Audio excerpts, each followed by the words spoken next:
আসসালামু আলাইকুম। সবাইকে স্বাগত জানাচ্ছি আমার আজকের পর্বে। আজ আপনাদেরকে চিড়া দিয়ে ভীষণ মজার এবং হেলদি একটা ডেজার্ট বানিয়ে দেখাবো, যেটা আপনারা সেহরি এবং ইফতার ২ সময়েই খেতে পারবেন। সারাদিন রোজা রাখার পর ইফতারে এটা যেমন আপনাকে প্রশান্তি এনে দিবে, তেমনি সেহরিতে খেলে অনেকটা সময় আপনার পেটও ভরা থাকবে। ছোট থেকে বড় সবার জন্য পারফেক্ট একটা খাবার। আশা করছি আমার আজকের রেসিপি আপনাদের ভালো লাগবে। আমাদের আজকের রেসিপির প্রধান যে উপকরণ সেটা হচ্ছে চিড়া। যে কোনো ধরনের চিড়াই আপনি নিতে পারেন, সাদা চিড়া বা ব্রাউন চিড়া, মোটা বা পাতলা চিড়া। আপনাদের দেখানোর জন্য আমি ২ রকম চিড়াই নিয়েছি। আপনি চাইলে যে কোনো এক রকম চিড়াও নিতে পারেন। দুটো আমি সমান পরিমাণে নিয়ে একসঙ্গে মিশিয়ে নিলাম। এবারে আমাদের প্রথম যে কাজটা হবে সেটা হচ্ছে এই চিড়া পরিষ্কার করে নেওয়া। আপনি চাইলে কুলা বা ডালাতে করে ঝেড়ে নিতে পারেন। আমি যেটা করছি, একটা ছাঁকনির উপরে কিছুটা চিড়া নিয়ে তারপর এটাকে এইভাবে চেলে নিচ্ছি।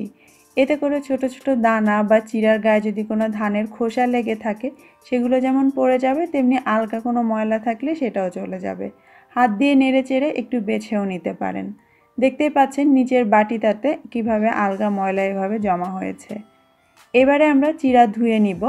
আমি আপনাদের দেখানোর জন্য এই বাটির উপরেই উপর থেকে পানি ঢেলে ধুয়ে নিচ্ছি। চাইলে হাত দিয়ে এইভাবে একটু কচলেও নেওয়া যাবে। আপনারা চাইলে কিচেনে কলের নিচে দিয়ে ভালো করে এটাকে ধুয়ে নিতে পারেন। তবে চিড়াগুলোকে ভিজিয়ে রাখতে হবে না, জাস্ট ওপর থেকে এভাবে পানি ঢেলে ধুয়ে নিতে হবে।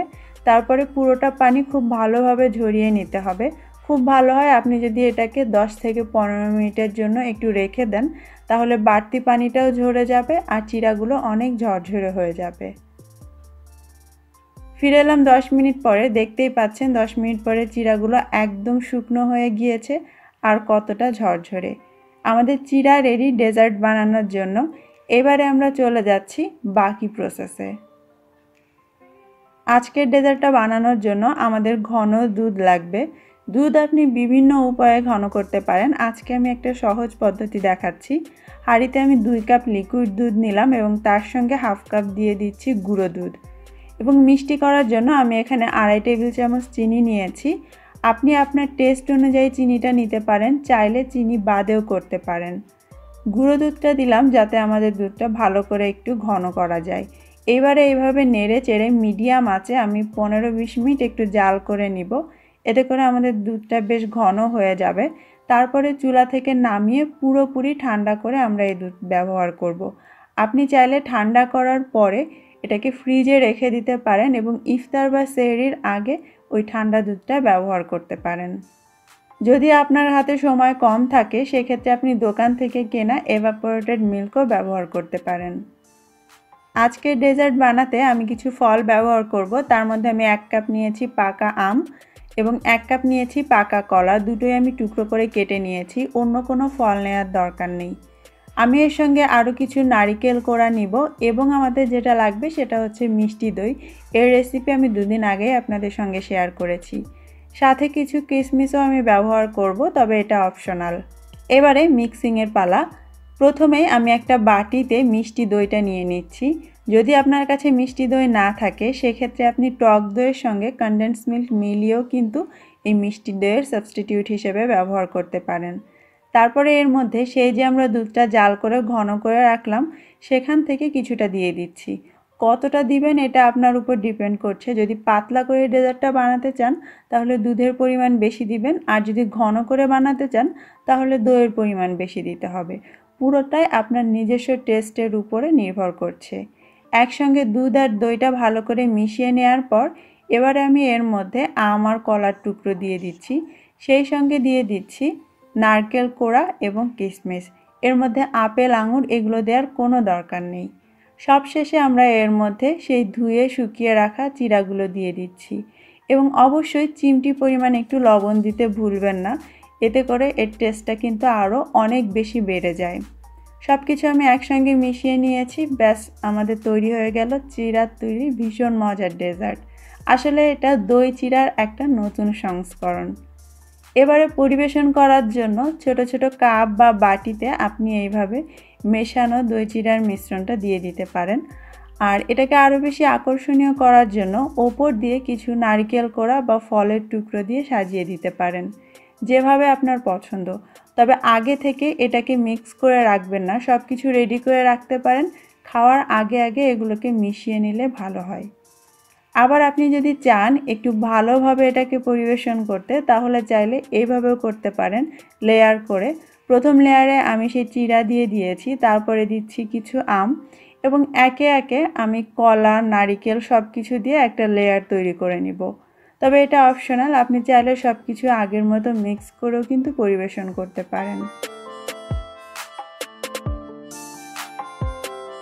আম, কলা, চিড়া আর নারকেল দিয়ে লেয়ার করার পর এবারে আমি এর মধ্যে ঘন করে রাখা ঠান্ডা দুধটা দিয়ে দিচ্ছি। সব শেষে ওপর দিয়ে আমি মিষ্টি দই দিয়ে দিব। আপনি চাইলে দইটাও ভেতর দিয়ে লেয়ার করে দিতে পারেন, তবে ওপরে দইটা এভাবে বিছিয়ে দিলে দেখতেও অনেক সুন্দর লাগবে। এবং এটাকে আরও বেশি আকর্ষণীয় করার জন্য ওপর দিয়ে একটু নারকেল কোড়া এবং অন্যান্য ফল দিয়ে সাজিয়ে দিতে পারেন। সব কিছুই কিন্তু অপশনাল, তবে যে কোনো খাবারের আকর্ষণীয়তা বাড়াতে এটাকে সাজানো কিন্তু খুবই জরুরি। এইভাবে যদি আপনি পরিবেশন করেন, তবে অবশ্যই খাওয়ার আগে সব কিছু একসঙ্গে ভালো করে মিক্স করে নিতে ভুলবেন না। আশা করছি আমার আজকের এই দই চিড়ার ভীষণ মজার ডেজার্টটা আপনাদের পছন্দ হয়েছে এবং এই রমজানে আপনারা অবশ্যই ট্রাই করবেন। আর এটা কিন্তু খুবই হেলদি একটা খাবার রোজার জন্য।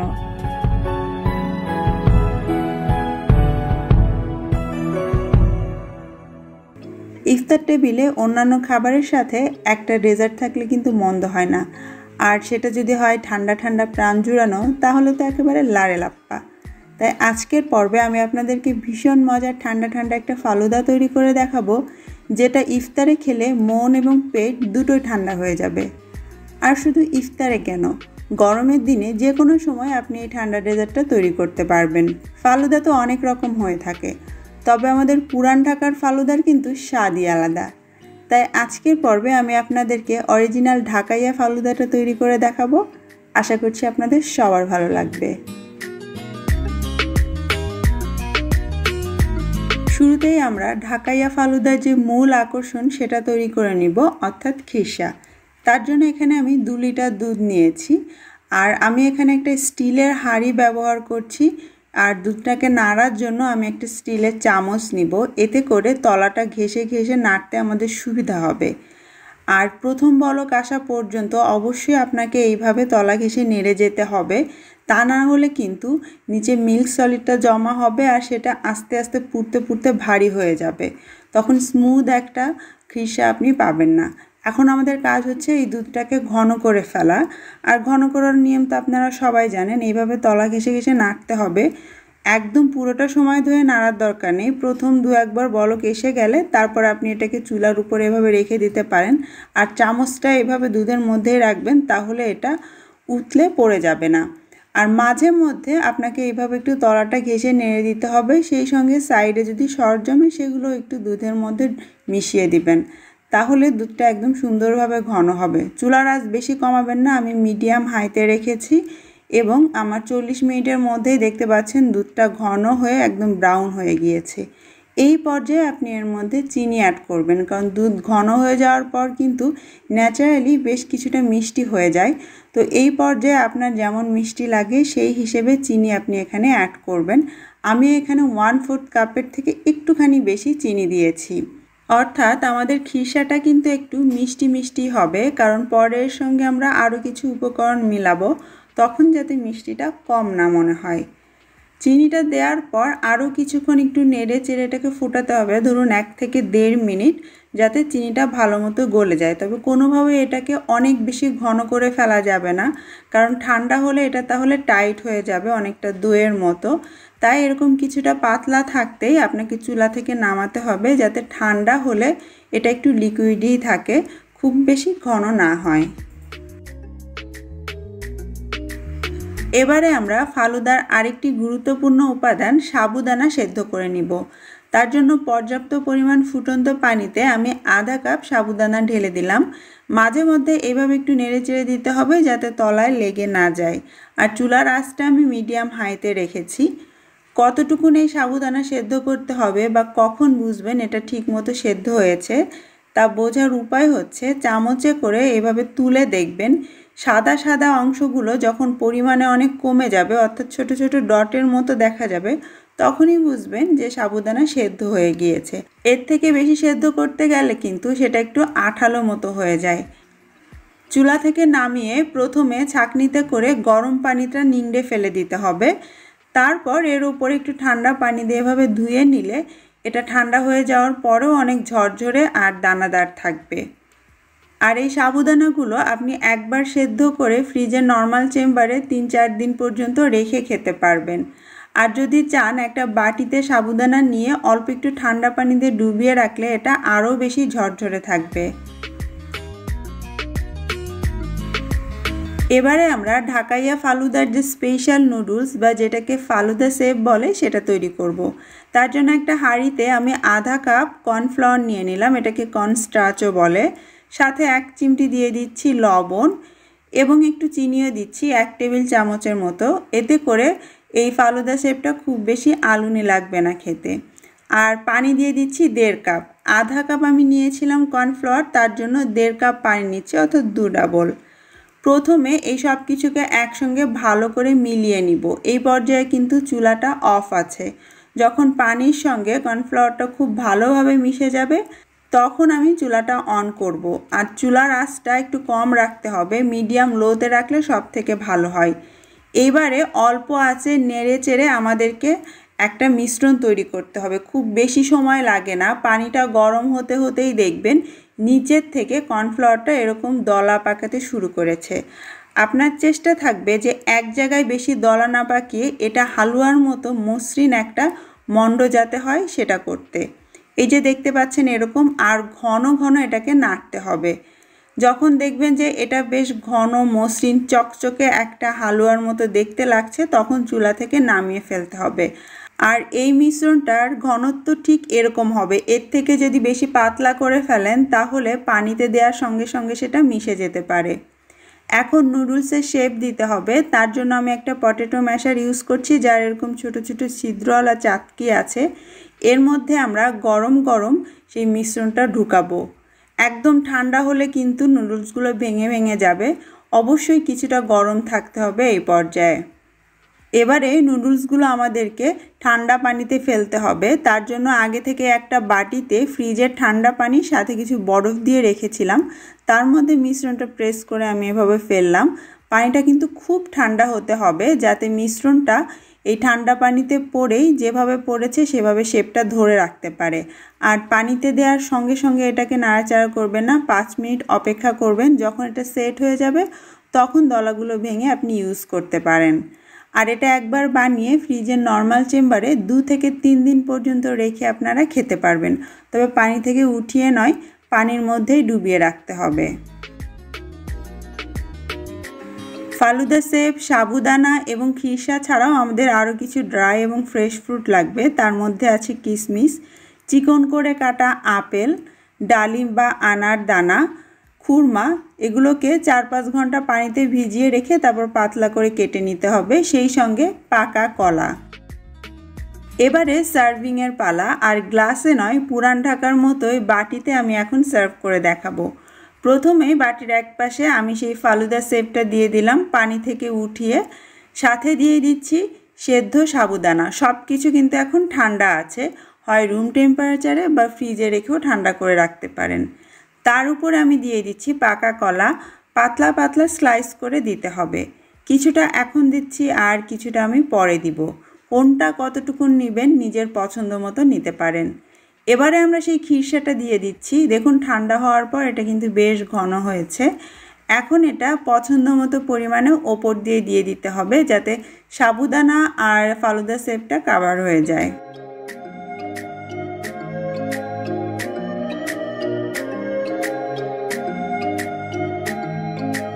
তারপর এর উপরে একে একে কেটে রাখা খুরমা, আপেল, কিশমিশ, আনারদানা এগুলো দিয়ে সাজিয়ে দিতে হবে। আর এটা কিন্তু শুধুমাত্র সাজানোর জন্য নয়, এগুলোর জন্যও কিন্তু খেতে অনেক মজার হয়। পুরান ঢাকায় 2 রকম ফালুদা পাওয়া যায়, একটা স্পেশাল, অন্যটা নর্মাল। স্পেশালের বৈশিষ্ট্য হলো এতে কিছুটা ভ্যানিলা আইসক্রিম যোগ করা হয়, সাথে বাদাম কুচি।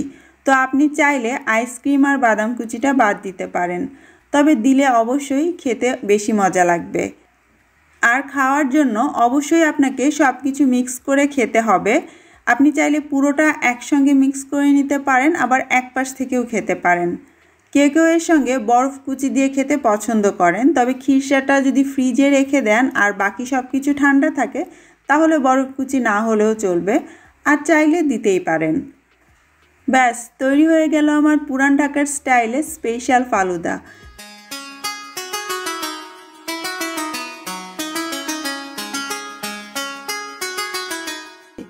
আজ তৈরি করে দেখাবো রেশমি জিলাপি। গতানুগতিক জিলাপির থেকে অনেক চিকন আর একটু কালারফুল হওয়ার কারণেই এর নাম রেশমি জিলাপি। আজ আমি খুবই সহজ পদ্ধতিতে ময়দা দিয়ে এই জিলাপি তৈরি করে দেখাবো। এই জিলাপি বানানোর জন্য আপনার আগে থেকে কোনো প্রিপারেশন নেওয়ার দরকার নেই।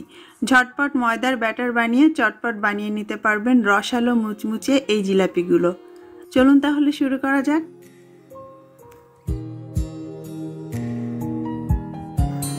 এই জিলাপি বানানোর জন্য সবার প্রথমে আমাদেরকে শিরা তৈরি করে নিতে হবে, কারণ শিরাটা আমরা গরম নয় হালকা গরম অবস্থায় ব্যবহার করব।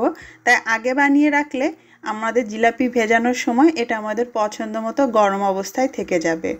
তার জন্য একটা হাঁড়িতে আমি 2 কাপ চিনির সঙ্গে 1 কাপ পানি মিলিয়ে নিলাম। এটাই হচ্ছে পারফেক্ট জিলাপির শিরার রেশিও। যতটুকুন চিনি তার অর্ধেক পরিমাণ পানি।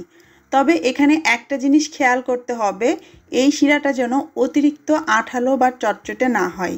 চিনি পানি মিলে যাবার পর জাস্ট অপেক্ষা করবেন এই পানিতে একটা বলক আসা পর্যন্ত। যখনই দেখবেন পানিতে বলক এসে গিয়েছে সাথে সাথে আপনাকে চুলাটা বন্ধ করে দিতে হবে। যদি বেশি জ্বালিয়ে ফেলেন তাহলে কিন্তু শিরাটা অনেক বেশি ভারী আর ঘন হয়ে যাবে, তখন জিলাপির মধ্যে ঠিকমতো শিরা ঢুকবে না। আমি এর মধ্যে একটুখানি লেবুর রস আর দিয়ে দিচ্ছি ফুড কালার। কালারটা একেবারেই অপশনাল, আপনি যদি না চান বাদ দিতে পারেন। তবে সাধারণত রেশমি জিলাপিতে সামান্য পরিমাণ কালার ব্যবহার করা হয়ে থাকে। আমি এখানে এগ ইয়েলো ফুড কালারটা ব্যবহার করেছি। সব কিছু একসঙ্গে নেড়ে মিশিয়ে নিলাম। ব্যাস আমাদের জিলাপির শিরা তৈরি। এই শিরাটা আমরা হালকা গরম অবস্থায় ব্যবহার করব। এবারে আমরা জিলাপির জন্য ব্যাটার তৈরি করে নিব। তাই একটা বাটিতে আমি 1 কাপ ময়দা নিয়ে নিচ্ছি। আটা নয়, ময়দা দিয়ে জিলাপি সব থেকে ভালো হবে। তারপর এর মধ্যে দিয়ে দিচ্ছি ইনো। অনেকেই আপনারা এটা চিনে থাকবেন, ভারী খাবার দাবার করার পরে যখন পেটে একটু গ্যাস হয় অনেকেই পানির সঙ্গে গুলে এই ইনোটা খেয়ে থাকেন। এই ইনোটা আমরা ব্যবহার করব 1 কাপ ময়দার জন্য ঠিক 1 চা চামচ। এর থেকে বেশিও নয় কমও নয়। ইনোর মধ্যে baking soda, baking powder, citric acid সব কিছু দেয়া থাকে, তাই আপনাকে আলাদা করে আর কোনো কিছু এতে অ্যাড করতে হবে না, টক দই, ইস্ট কিচ্ছু না। শুধু ময়দার সঙ্গে ইনোটাকে ভালো করে একটু মিশিয়ে নিতে হবে। তারপর এতে আমি দিয়ে দিচ্ছি 2 চা চামচ ঘি। ঘিয়ের পরিবর্তে আপনি চাইলে তেলও দিতে পারেন, কোনো সমস্যা নেই। তবে যেটাই দেন না কেন সেটাকে ময়দার সঙ্গে খুব ভালো করে মিশিয়ে নিতে হবে। হাত দিয়ে ডলে ডলে ভালো করে এইভাবে মিক্স করে নিচ্ছি। যখন বুঝবেন ময়দা আর ঘি একসঙ্গে খুব ভালোভাবে মিশে গিয়েছে তখন এর মধ্যে পানি দিয়ে ব্যাটার তৈরি করতে হবে। 1 কাপ ময়দার জন্য আমাদের ঠিক 1 কাপের 4 ভাগের 3 ভাগ অর্থাৎ 1.25 কাপ লাগবে পানি। ঠান্ডা নয়, গরম নয়, কুসুম গরমও নয়, নর্মাল পানি দিয়ে আমরা ব্যাটার মাখাবো। প্রথম ধাপে আপনাকে আধা কাপ পানি ঢেলে দিতে হবে, তারপর এটাকে ভালো করে একটু মেখে নিতে হবে। তাতে পরবর্তীতে ব্যাটারে আমাদের কোনো দানা বা লাম্পস থাকবে না। যখন মাখানো হয়ে যাবে তখন এর মধ্যে বাকি 1/4 কাপ পানিটা দিয়ে দিতে হবে এবং এটাকে খুব ভালো করে ফেটে নিতে হবে। জিলাপির ব্যাটার বানানোর জন্য আপনি যদি হাতে ব্যাটারটাকে এভাবে মাখান তাহলে অনেক ভালো রেজাল্ট পাবেন, তবে এগ হুইস্ক ব্যবহার করলেও কোনো সমস্যা নেই। প্রধান শর্ত হচ্ছে এটাকে খুব ভালো করে ফেটতে হবে। মিনিমাম 7 থেকে 8 মিনিট ধরে এটাকে আমি যেভাবে ফেটছি ঠিক এইভাবে ভালো করে ফেটতে হবে। ফেটতে ফেটতেই দেখবেন ব্যাটারটা অনেক স্মুথ হয়ে গিয়েছে এবং ভেতরে কোনো লাম্পস নেই। দেখতেই পাচ্ছেন ব্যাটারটা কতটা ভারী হয়েছে। ওপরে যখন এভাবে ছাড়বেন সহজে এটা তলায় চলে যাবে না, একটা দাগ রেখে যাবে। এবারে এই বানানো ব্যাটারটা আমরা একটা বোতলে ঢেলে নিব। আমি এখানে একটা ক্যাচআপের বোতল ব্যবহার করছি। আপনি চাইলে পাইপিং ব্যাগে করেও কিন্তু জিলাপি বানাতে পারেন। আর জিলাপির ব্যাটার বানানোর পর আপনাকে অনেক সময় অপেক্ষা করতে হবে না। বানানো শেষ সাথে সাথে আপনি বোতলের মধ্যে এটাকে ঢালতে পারেন। এটা একদম ইনস্ট্যান্ট একটা রেসিপি। আপনার যখন মনে হবে তখনই আপনি বানাতে পারেন। ব্যাটার বানানো শেষ কি সাথে সাথে বোতলে ঢেলে আপনি ভাজতে পারবেন। 5 মিনিটও আপনাকে অপেক্ষা করা লাগবে না। ব্যাটারটা আমি এই বোতলে ঢেলে নিয়েছি। এখন মুখ আটকে দিচ্ছি। যেহেতু রেশমি জিলাপি বানাবো, আমাদের চিকন চিকন জিলাপি লাগবে, তাই আমি চিকন ছিদ্রওয়ালা কেচাপের বোতল নিয়েছি। তবে একই রেসিপিতে আপনি চাইলে মোটা জিলাপিও বানাতে পারবেন। এবারে ভাজার পালা। ভাজার জন্য আমাদের মোটামুটি 1 থেকে 1.5 ইঞ্চি উঁচু করে তেল নিতে হবে এবং ছড়ানো একটা কড়াই বা পাত্র নিলে ভালো হয়। আর সব থেকে ইম্পর্ট্যান্ট যেটা, তেলটা খুব ভালো মতো গরম করে নিতে হবে। খেয়াল করছেন নিশ্চয়ই, ব্যাটারটা তেলের মধ্যে দেওয়ার সাথে সাথে কিন্তু সেটা ভেসে উঠছে। যদি একটু সময় নিয়ে ভেসে ওঠে তাহলে বুঝবেন আপনার তেল গরম হয়নি। আর তেল ঠিকমতো গরম না হলে জিলাপির পেছন বা নিচের সাইডটা কিন্তু চ্যাপ্টা হবে আর ভেতরে ভালো মতো শিরাও ঢুকবে না। যেহেতু আজকে আমরা রেশমি জিলাপি বানাচ্ছি, জিলাপিগুলো অনেক চিকন, তাই খুব সহজেই কিন্তু এগুলো মুচমুচে হয়ে যাবে। এগুলোকে আপনার সোনালি বা ডিপ কালার করে ভাজার দরকার নেই। মোটামুটি একটু সাদা সাদা কালার রাখতে আপনি এটাকে তুলে ফেলতে পারেন। মোটা জিলাপি হলে সেক্ষেত্রে আপনি একটু কালার করে তারপর এটাকে নামাবেন। আর এক পাশ কিছুটা হয়ে গেলে তারপর এটাকে উল্টে দিতে হবে। যখন দেখবেন জিলাপির গায়ে তেমন আর বুদবুদ উঠছে না, তখন বুঝবেন যে ভেতর পর্যন্ত ভাজা হয়ে গিয়েছে। তখন তেল থেকে তুলে সরাসরি হালকা গরম থাকা অবস্থায় শিরার মধ্যে দিয়ে দিতে হবে। একটু অপেক্ষা করা যাবে না যে তেল থেকে উঠিয়ে আপনি একটা প্লেটে রাখলেন তারপর শিরাতে দিলেন, এমনটা নয়। সরাসরি ওই গরম শিরার মধ্যে দিয়ে এটাকে চুবিয়ে রাখতে হবে কিছুক্ষণ, তারপর আপনাকে শিরা থেকে তুলে নিতে হবে। এটাও কিন্তু খুব ইম্পর্ট্যান্ট। আর দেখতেই পাচ্ছেন জিলাপির ভিতরে শিরা ঢুকে গিয়েছে, সুন্দর একটা কালারও হয়েছে। এইভাবে করে সবটুকুন ব্যাটার দিয়ে আমি জিলাপি ভেজে শিরাতে ডুবিয়ে তুলে নিয়েছি। 1 কাপ ময়দা দিয়ে আমার প্রায় 500 গ্রামের মতো জিলাপি হয়েছে, যা 3 থেকে 4 জনের জন্য অনেক। এবারে চলুন একটা জিলাপি ভেঙে দেখা যাক কতটা মুচমুচে আর ভেতরে কতটা রসালো হলো। শব্দটা নিশ্চয়ই শুনতে পেয়েছেন আর দেখতেই পাচ্ছেন জিলাপির ভেতরের ফাঁপালো অংশ আর সেটা ভর্তি মজার শিরা। জিলাপিটা চিকন হওয়ার কারণে এমনিতেই অনেক মুচমুচে হয় এবং এই মুচমুচে ভাব বজায়ও থাকে অনেক সময় পর্যন্ত। আশা করছি আজকের রেসিপি ভালো লেগেছে। কমেন্ট করে অবশ্যই জানাবেন।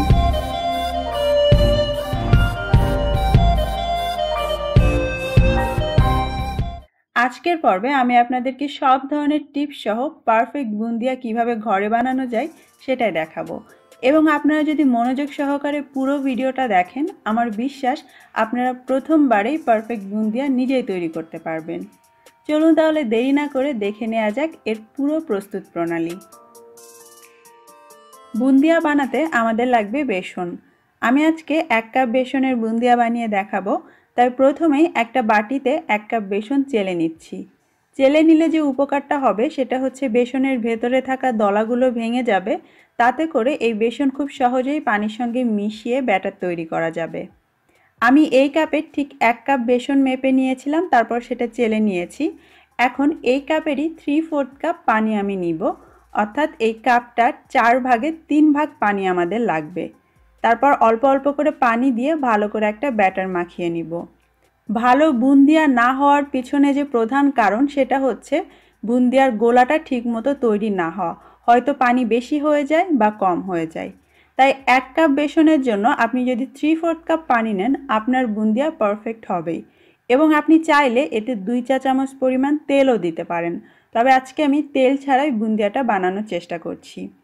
খুব ভালো করে আমরা পানির সঙ্গে বেসনটাকে মিশিয়ে নিয়েছি আর চেলে নেওয়ার ফলে সহজে এটা মিশে গিয়েছে। এবার দেখুন এর ঘনত্বটা কেমন হচ্ছে। ওপর থেকে ফেলার পরে কিছুক্ষণ পরে এটা নিচে চলে যাচ্ছে, কিন্তু এর দাগটা থেকে যাচ্ছে। তার মানে আমাদের এই ব্যাটারটা একদম পারফেক্ট। আর আপনি এই ব্যাটারটাকে যত ভালো করে ফেটবেন আপনার বুন্দিয়াগুলো ততটাই ফুলকো হবে।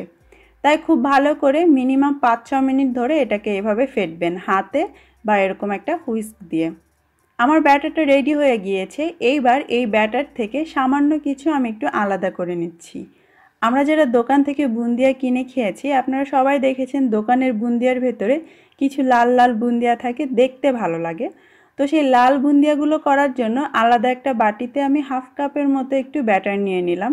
আপনি চাইলে আরও একটু আলাদা করে তাতে সবুজ রঙও মেশাতে পারেন। আমি শুধু লাল রং মেশাচ্ছি। সামান্য একটু লাল রং দিয়ে তারপর এটাকে মিশিয়ে নিচ্ছি। তবে এটা একেবারেই অপশনাল, এটাকেও ভালো করে একসঙ্গে মিশিয়ে দিতে হবে এবং সব বুন্দিয়ার ব্যাটারের ঘনত্ব কিন্তু একই রকম হবে, তাই বেসন আর পানির মেজারমেন্টটা আপনারা অবশ্যই খেয়াল করবেন। আমাদের ব্যাটার বানানো শেষ হয়ে গিয়েছে, এবারে আমরা ভাজবো। আর ভাজার জন্য এই ধরনের কড়াই হলে খুব ভালো হয়। ফ্রাই প্যানে ভাজতে গেলে তেলের পরিমাণ বেশি লাগবে, একটু গোল টাইপের কড়াই হলে অল্প তেলেই আপনি ডুবো তেলে ভাজতে পারবেন।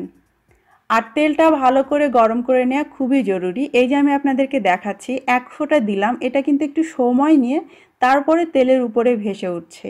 এরকম গরম তেলে যদি আপনি ভাজেন আপনার বুন্দিয়ার 12টা বেজে যাবে, কারণ টপাটপ একটা করে ফোঁটা পড়বে। তো উঠতে যদি সময় নেয় বুন্দিয়াগুলো একটার গায়ে আর একটা লাগবে আর সেটা চ্যাপটা হয়ে যাবে। এই যে পরের ফোঁটাটা দেখতে পারলেন, দেওয়ার সাথে সাথেই উঠে এসেছে তেলের উপরে।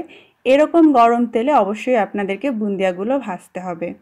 আর বুন্দিয়া ভাজার জন্য এরকম ঝাঁঝরা চামচ বা তেলের চামচ আপনারা ব্যবহার করতে পারেন, অথবা দোকানে আপনারা বুন্দিয়ার মেকারও কিনতে পারবেন।